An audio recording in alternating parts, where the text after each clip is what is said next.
Well, hi, thanks for joining me again on the next shot at this radio. This is a Grundig radio. I'm at the point now where I'm trying to determine why the FM section doesn't operate. And last video made a very interesting observation, and that is that when you turn the set on, and as I assume the voltages are building up in the radio, it appears to work on FM, and then suddenly it kind of pops away and goes quiet. Well, that's a very interesting observation. I'm not exactly sure what it's telling me. It's probably telling me something, but I'm not sure what. So we're going to go to the next step. I'm going to have to pull the chassis out of the cabinet here. I'll have to desolder these speaker wires up here to do that. But first I want to show you what I've done with the circuit diagram. Now this may not be sharp enough or in focus enough on your screens for you to actually read anything, but you don't need to. I'm just going to explain how I approach the schematic in a situation like this. So there's a couple, you see some red that I put on here, and what I've been doing is I've been putting red marks on the high voltage circuits. I haven't made all the lines turn red because it's an awful lot of stuff, and I'm really only interested in the FM front end of the radio right now, and that's up in this area here. So down here is the power supply, and this power supply produces a number of voltage terminals, I guess I could say. It looks like there's 5 of them down here. So what I've done is I've drawn in very light red lines, straight lines, from each of these terminal points to where they actually connect in the radio. So if you look in the radio, you'll see here it says 240B, and there's a red line that goes down to the terminal called terminal B, 240 volts. And in these radios, they have this complicated switch, push button switch set, and they switch a lot of stuff in this radio. So it looks to me, without studying this fully, that when you turn on the phono to listen to a record, you cut the B plus off from many of the tubes up here, the radio tubes, that don't need to be operating. And likewise, when you turn on the FM, only in the FM position is voltage supplied to the FM tubes, high voltage. The tube heaters are always on. So getting your head around how these switches work in that is kind of challenging in these European style radios. And believe me, I can study this chart for a long time and still not really gather what is going on. And you can see here's the actual, this is a chart of the switches, here's the actual position of the switches. They're all over the place in this radio. So I don't want to get my head around that. It'll probably explode before I can figure all that stuff out. I don't think I need to. I don't think there's any need. But I did want to kind of clear up this part and how it connects into the radio. Now I'm looking for something else of interest to me. In many European radios, there is a resistor in line with the B plus feed to the different sections of the radio, a small resistor that looks to me like it's designed to burn if there's a problem beyond it. So if there's a fault current being pulled into one of these sections, it's often pulled through a 1,000 ohm resistor, and that resistor can easily burn open, and that's kind of what you would want in those circumstances. And then from a repair point of view, it's pretty easy. You figure out which stage isn't working, you hunt down its 1,000 ohm resistor, you check it, you find it burned open. Okay, it burned open for a reason, you find the reason, you fix the reason, you replace the resistor, away you go. So that's what I was looking for. Now, in a lot of these, there is no 1,000 ohm resistor. Like this supply comes in here, and the next resistor in line is, if I'm reading that right, 220K. That's a very, very big resistor. You're not likely to burn that guy out. You're just not likely to draw enough current through it to burn it out. Having said that, maybe I'm wrong. I didn't sit down and calculate it, but I'm certainly not looking for a huge value resistor. We follow this one up here, we have the same sort of thing, 100K resistor there. So this isn't like many other European radios where every one of these lines goes through a 1K resistor. Now if we follow the line that's feeding the high voltage up into the FM area, it does go through a 1000 ohm resistor. There it is right there. So if there's a fault on the B plus up here, and it's pulling down the B plus voltage, maybe grounding it through a defective capacitor or whatever it is that might be going wrong up here, a heavy current will be pulled through that 1000 ohm resistor, and chances are it will burn out. Now, has that happened in this radio? I don't think so, because when we turn the radio on, the FM section seemed to come to life for a moment until things really get going, and then it just seems to click off. Very unusual effect. So I will try to find this resistor and find this point and start looking up in here. But I think really what we need to do is measure the B plus on this tube next. I mean, that's the only reason I haven't done it now is that it's not so easy to do. I have to pull the radio out and get at the back of this tube. Of course, I could pull it out and read from the top, read into the socket. But, if it isn't working right, there's going to be a problem with a component up in here. I'm going to have to get at those things anyway. So, and plus I want to clean the radio up, the cabinet and all that. I got to take the radio out. It's coming out sooner or later for some reason or another. So I might as well get it out now. Get at the back of this FM tube. I'm pointing at it in two places because it's a two-part tube. So it's really two tubes under one glass bulb. And one part's here, one part's there. Very, very typical of the FM front end. And we can assume because the AM's working, all the rest of the radio is working. The problem really does lie just up in this circuitry. Okay, so enough talk about that.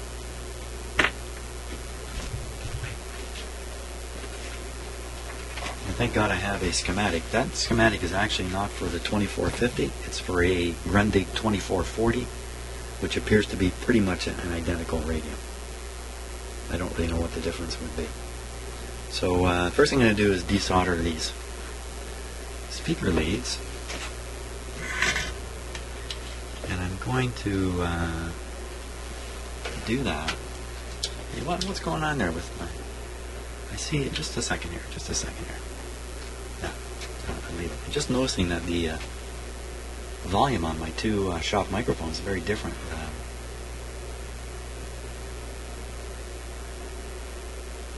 Let me just try something here. I don't mean knock the camera.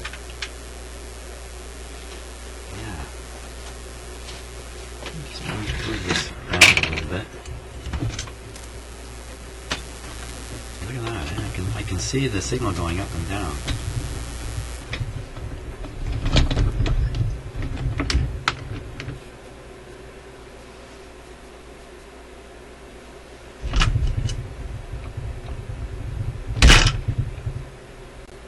Well,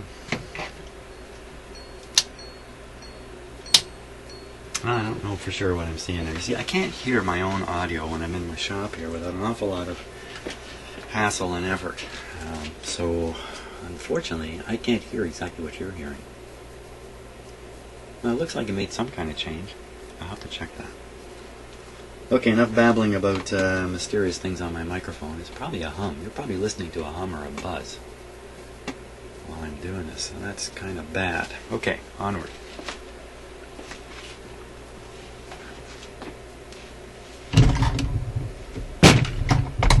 Onward here.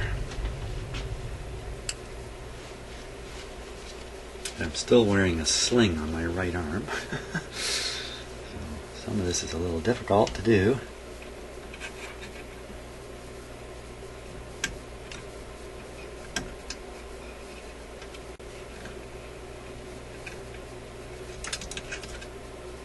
Right arm, which I injured my shoulder when I fell off my bicycle. It'd be 3 weeks ago now.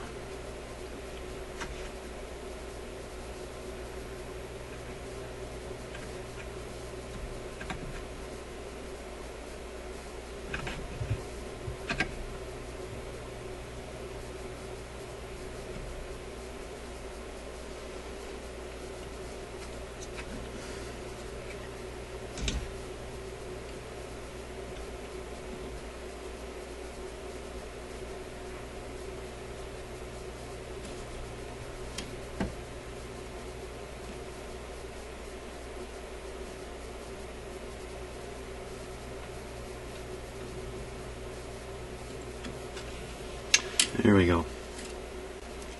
So I disconnected the electromagnetic speaker and the electrostatic speakers.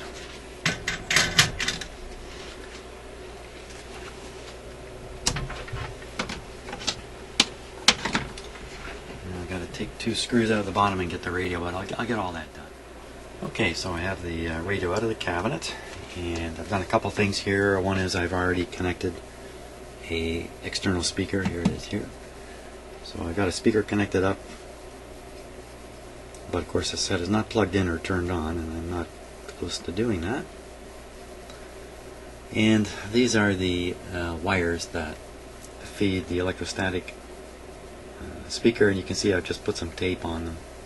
It's just some masking tape, in fact, just to cover them, because high voltage is sitting at the end of these wires, and boy is that easy to brush up against. So that should keep me safe when we get around to operating the set.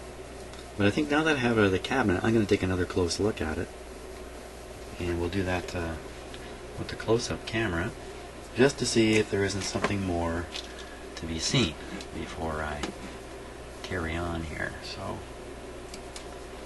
just switch to my close-up camera here. Okay, so just looking at the front now, which was not visible before, has a filthy, filthy radio. It's just filthy. There's the lights,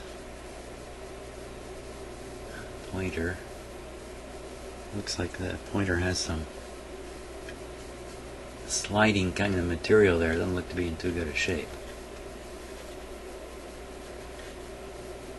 Wow. Hey. Oh, that's not the pointer. That's the pointer. I guess. Oh, that's just a support for holding the glass steady. Okay. It's not glass, it's plastic. Plastic on the front here. Yeah, just taking a look at the... Surprising this thing can work in this condition, isn't it? All that crud. That's the top of the magic eye there. There's high voltage up there. Huh. You got to look at the capacitor here too.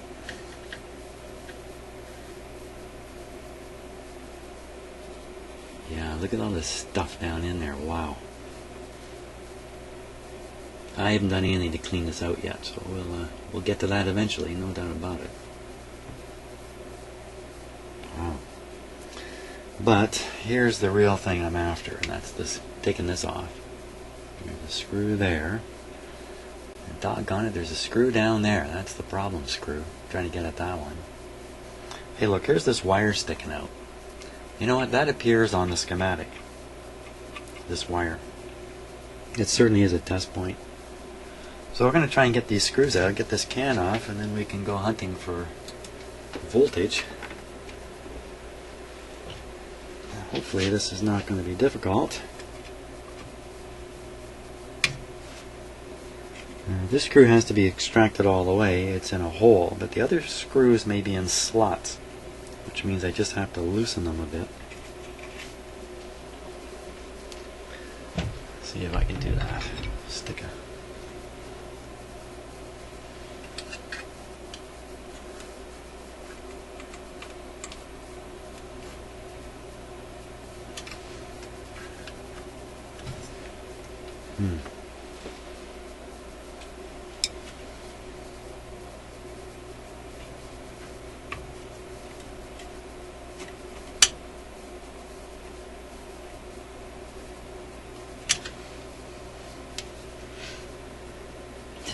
Boy.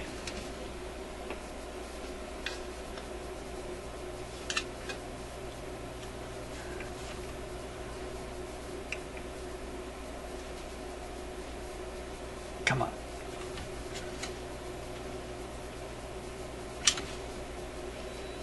Just doesn't want to do it. Let's try a different screwdriver here.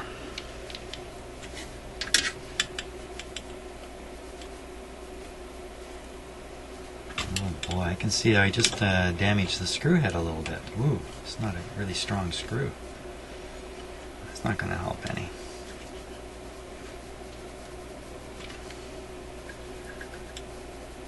Oh my gosh.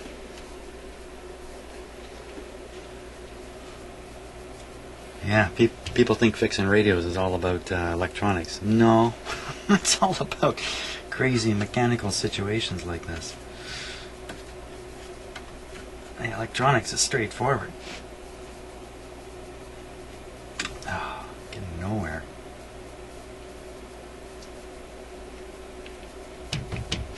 Well, let's see about the other screw anyway.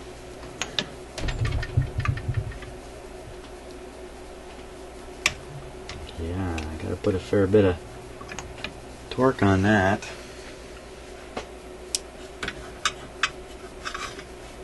Maybe a bigger screwdriver.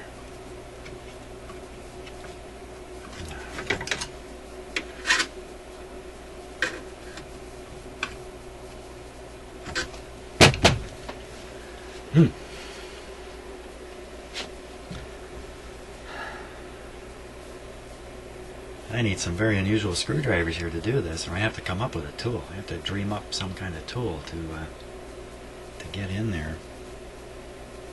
Wait a minute, I got an idea. I got all kinds of these sorts of things. I think anybody who's keeping a shop going is collecting these things galore. So if I take one of these,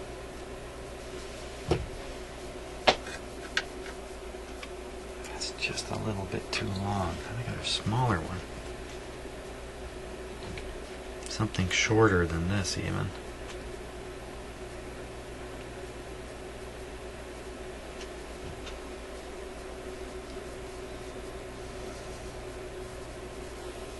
I don't think they come any shorter. Let's see if we can work this in there somehow.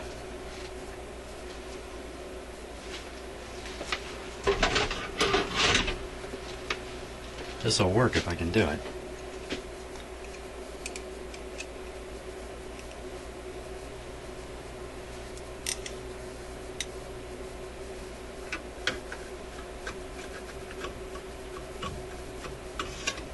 I'll give you a close-up of this. I think it's going to be exciting, so let's see if I can do that.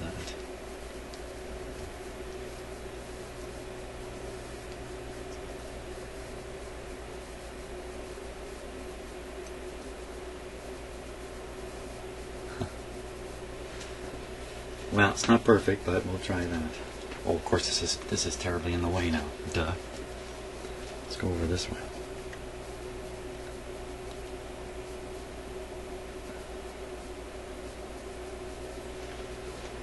Okay. Now.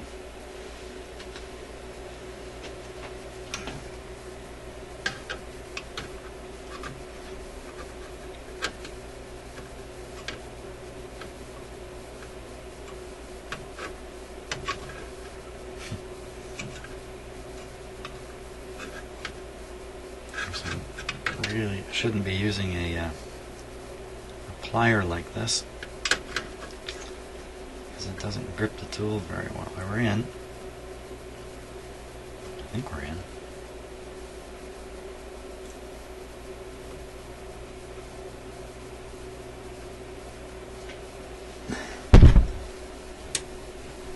Did I turn it?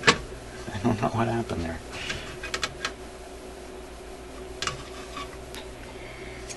Okay, let me get a stronger tool on this. More appropriate one. See if I can do it with this.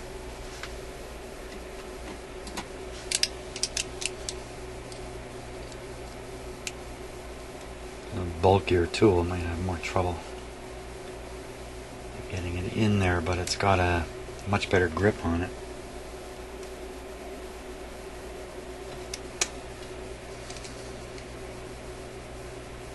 I think that's going to do it.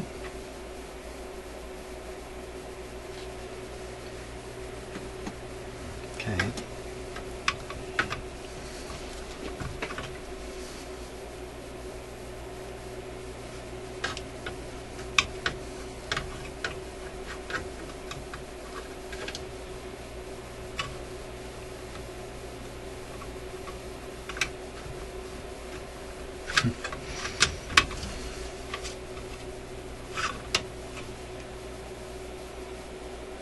Definitely easier said than done here.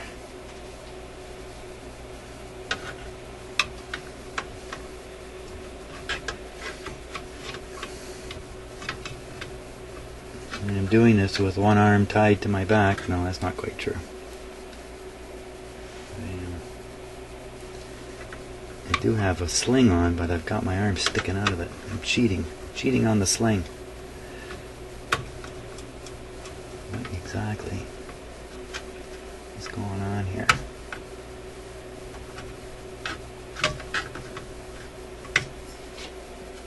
It's in there, I think.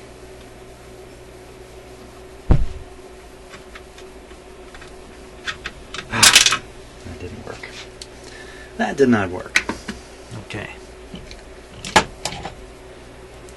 Now, I wonder where I shot the tool.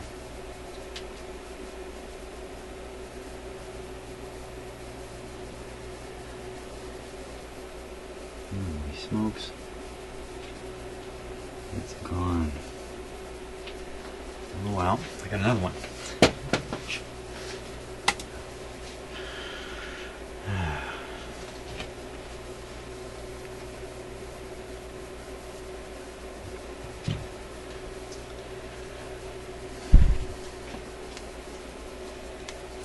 Okay, let's go back to the needle nose.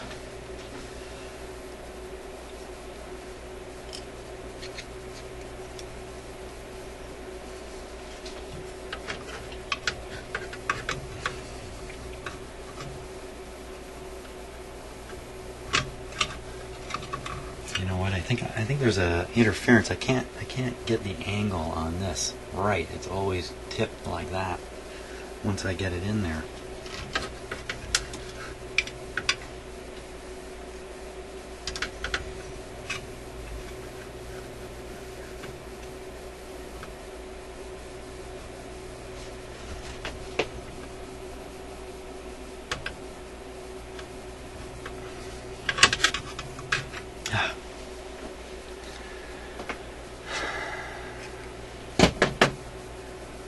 Ooh.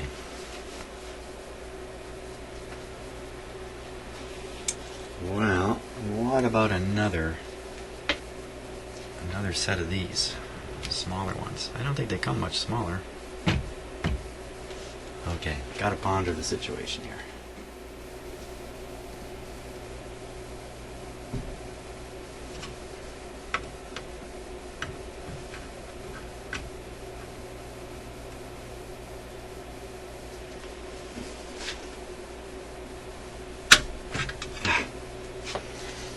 I just can't get any power onto it.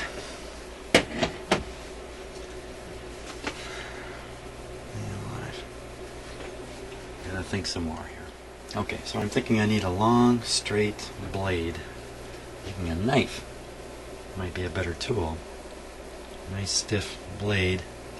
Hopefully the back of the knife, hopefully the right width to get inserted quite a ways into the screw. So that's what I'm going to try now. Good luck to me on this one.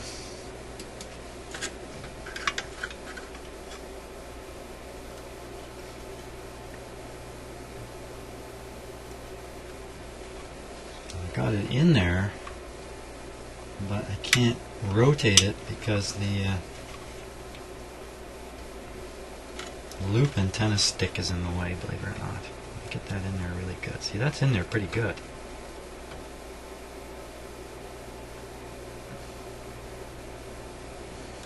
Huh. Here's my problem here. I can't raise the knife up, it runs into this.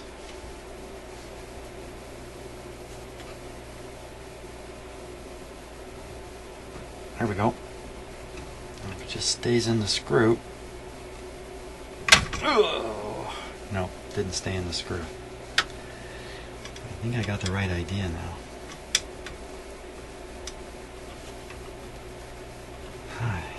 You know what? Using a knife as a tool, that's a dangerous affair.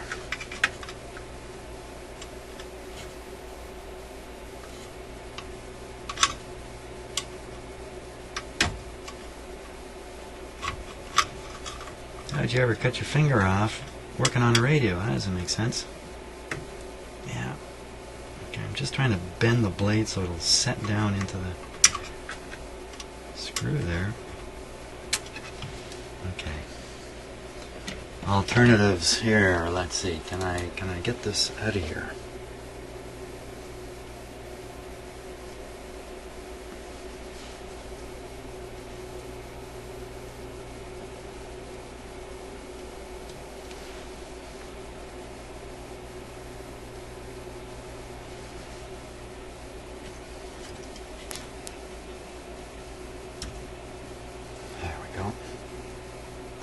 Just move this back. I don't want to break the wires or anything.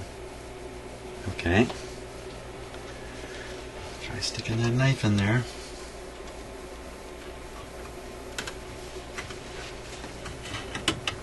There we go. Now, I just got to keep pressure on the knife in the screw, so it won't pop out.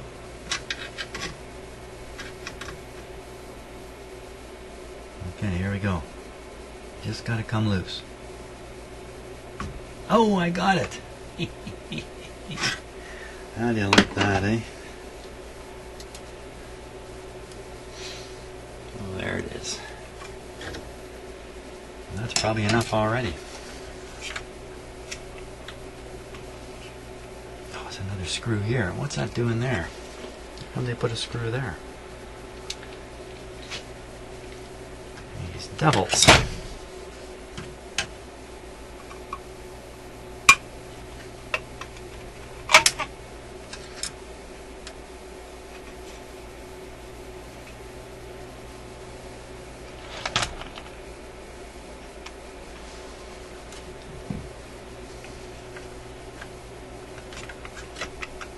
Come on, what's holding it? Still being held by that screw.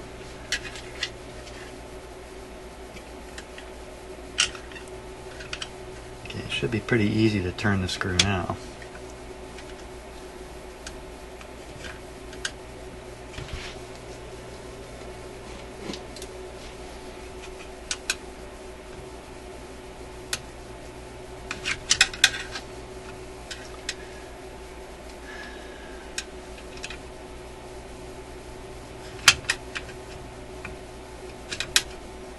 Come on.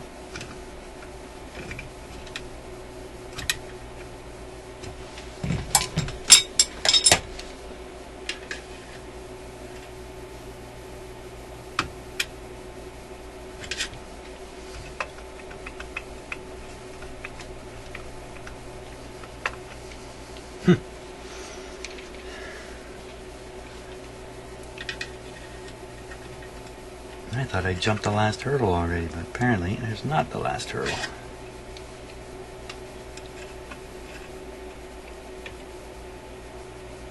There, got it turning a little more like that.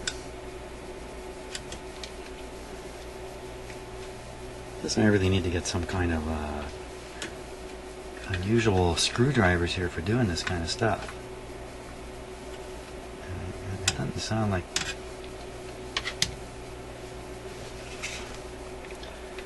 I would imagine they exist out there. It's moving below that screw. You know, I hate to say that, it feels like there's a screw under here. Oh my god, there's a screw under there. Oh my gosh, how am I going to get that one?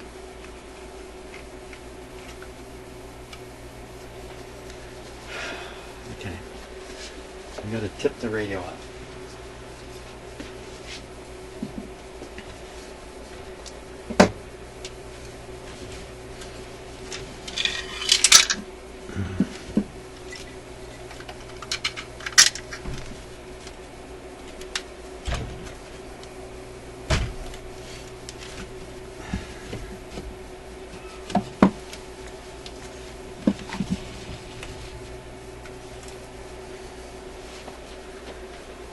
Okay, I see the screw. Okay, I think I can get that one with a screwdriver.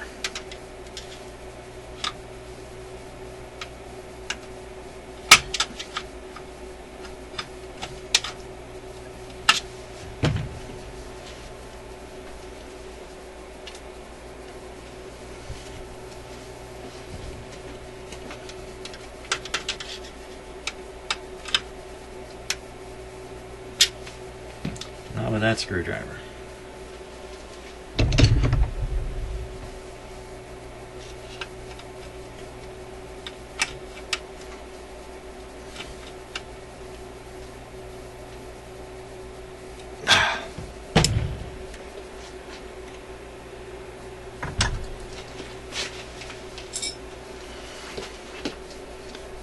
How about my favorite screwdriver?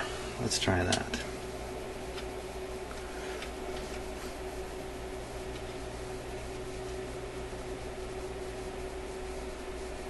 Oh!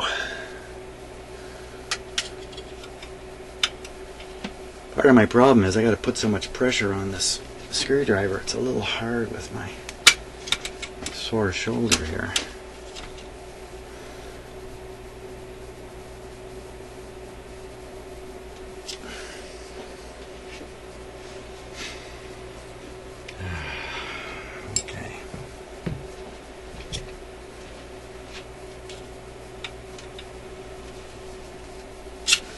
Too small.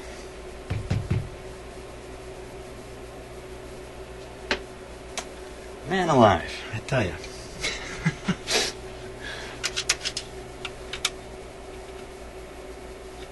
That's just going to ruin the screw. How am I going to do that?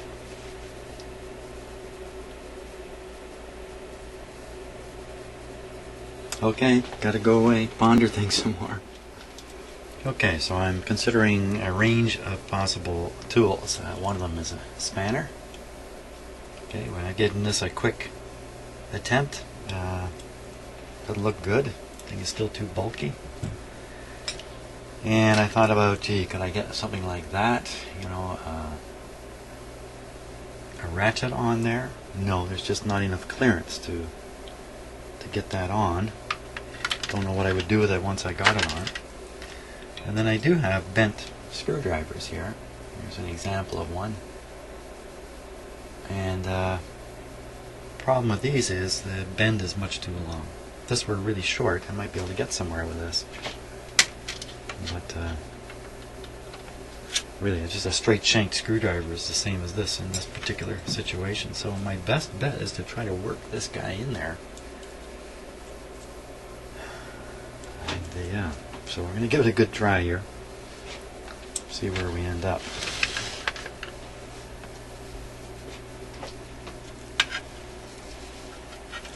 At least I got a really good view down this way.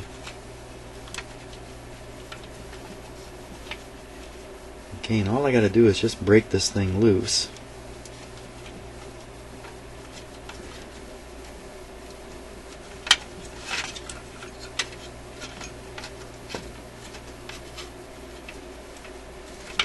Okay, I got it in flat now.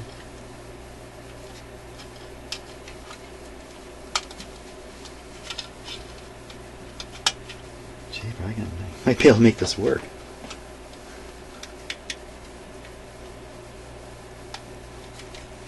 Now I gotta adjust it.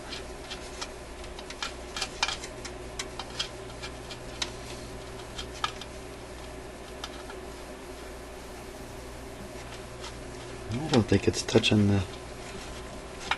I don't think it's actually touching the screw here.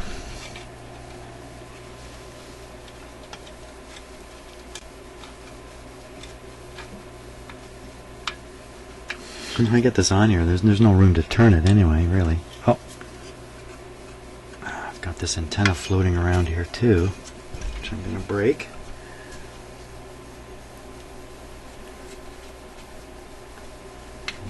Because of the shape of this thing, it's not the jaws are actually not going to reach the screw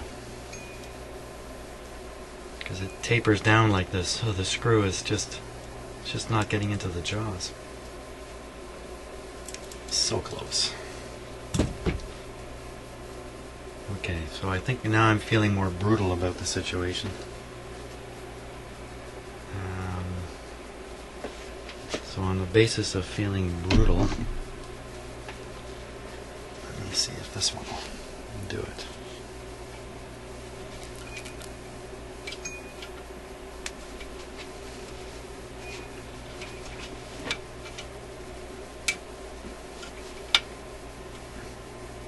Ah, that hurts too much.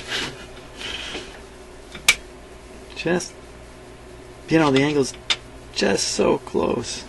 It's just not setting in deep enough to get it.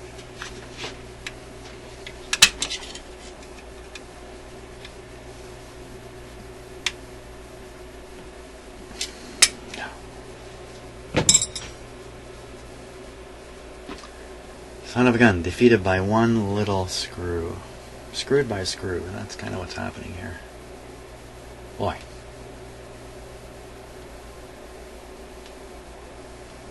I'm running out of ideas of how to get that. Gotta go away and think about it. Okay, so I'm trying all kinds of things in here to do this. And I think this might be the solution. I'm just going to turn this into a screwdriver. I have to make this a little thinner here so it'll fit in the screw. And I think I can bend this to a shape.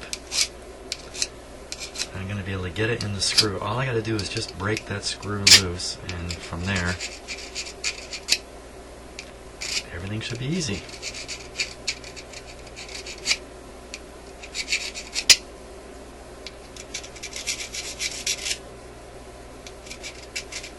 So, I have a screw out here. Add a screw out here to test with. There we are. Yeah, it's not bad. Not bad. So now I'm going to bend this into the shape I need. Okay, so I have it bent a little bit. Let's see what happens here.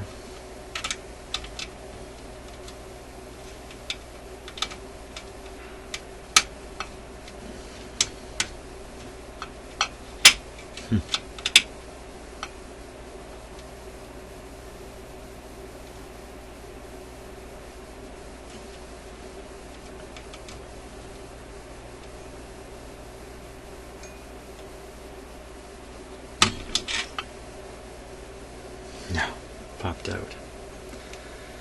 Okay, shape's not right. I gotta get rid of this edge somehow. Okay, so I think if I can file this enough,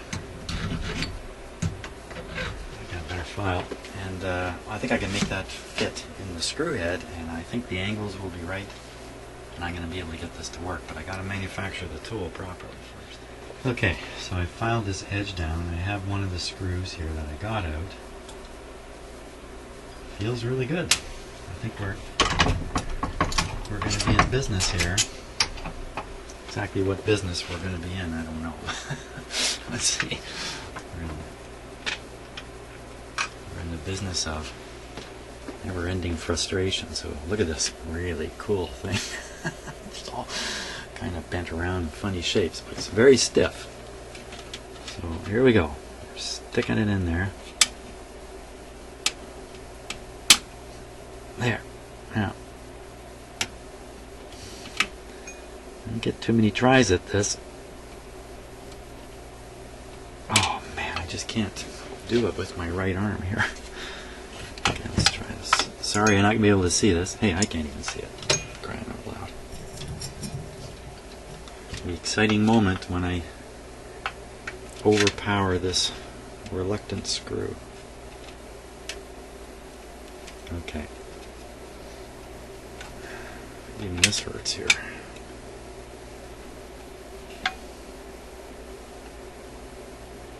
Let's just shape this a little bit differently here. You know, like I say, you only get one or two tries at this before either the tool is ruined or the screw is ruined. So I really want to get my best shot at it. Okay, so I just changed the angle of the tip here.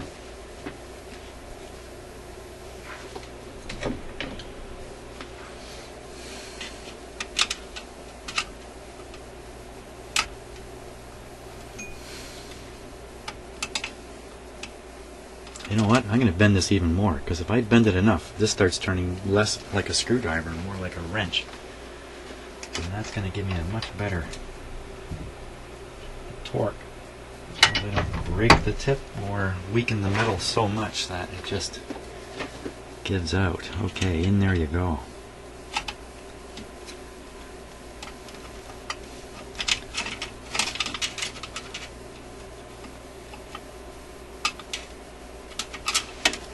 For crying out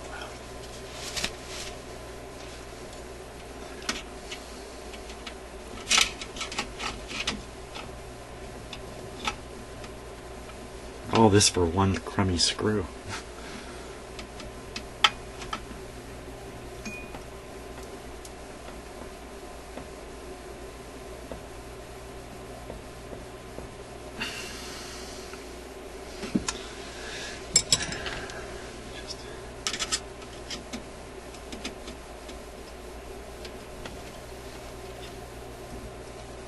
Okay, here we go.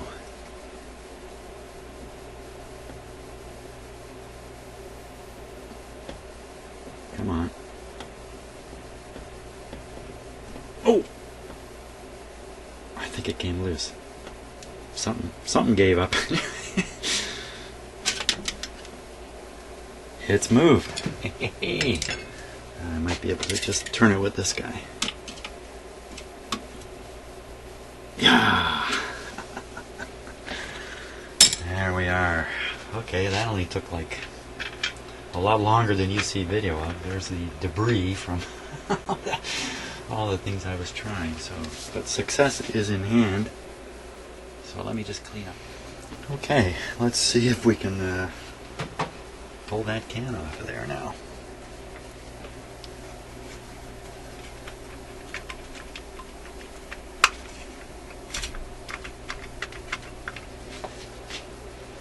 And the answer would be no, not quite.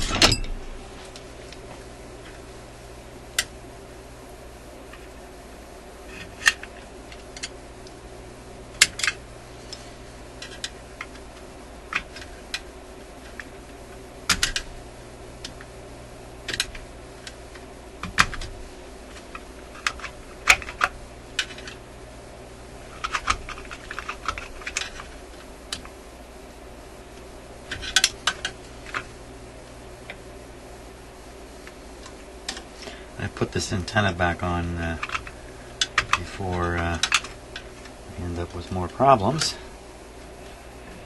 because it was flopping around on its little weak wires there.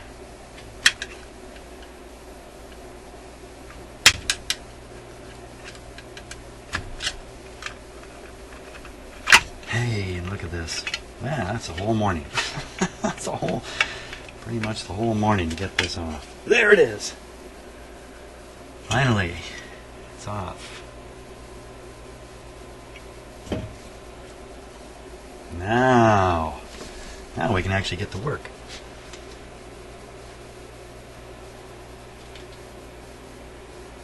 Let's take a close-up look at this situation here.